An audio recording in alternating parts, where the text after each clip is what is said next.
Jerusalem gets a room fit for a prince, or a U.S. president, for that matter. The $5,500 a night hotel suite in Jerusalem that the Duke of Cambridge will be calling home for the next 3 days is the same one Donald Trump stayed in during his visit in May, CNN has learned. The plush room, replete with bomb-proof windows, is on the top floor of the King David Hotel with views across the Old City. Sheldon Ritz, director of operations at the hotel, wrote in the Jewish News Online. It is one of around 50 rooms the royal delegation have booked in the hotel during Prince William's visit to Israel and the Palestinian territories, the first official visit by a British royal ever to take place there.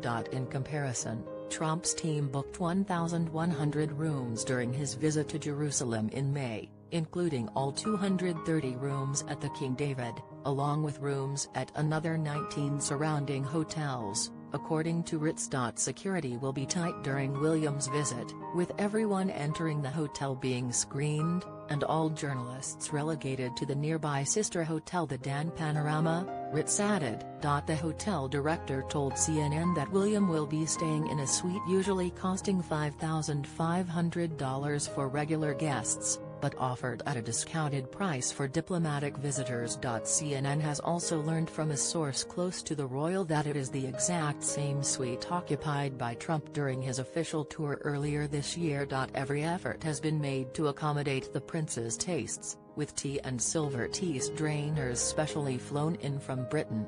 In Israel you can't really get silver tea strainers, and it has to be silver, not aluminum, Ritz told CNN, hastening to add that the prince had not asked for the silver strainer, but rather the hotel had taken it upon itself to provide one. He said scones with clotted cream and strawberry jam had also been provided. But given the uniquely British debate over whether cream or jam should be applied first, staff thought it best to leave both condiments on the side and let the prince decide. Indeed, Ritz even underwent royal etiquette training at the British Embassy weeks before the prince's arrival. So for instance, the first time you meet him you say "Welcome Your Royal Highness," then after that you call him Sir, Ritz told the Jewish News Online. "We were told you shouldn't put your hand out to welcome him, you have to let him initiate the handshake."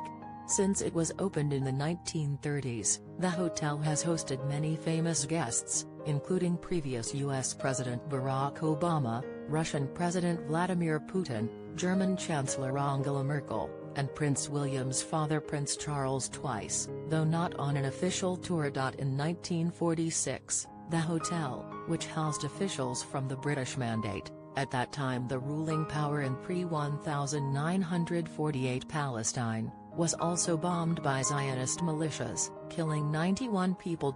William kicked off his historic tour of the region on Tuesday with a visit to the Yad Vashem Holocaust Museum in Jerusalem, where he spoke with survivors and laid a wreath at the Hall of Remembrance. He then met Israeli Prime Minister Benjamin Netanyahu, as well as President Reuven Rivlin. Later he was due to attend a local football game in Jaffa.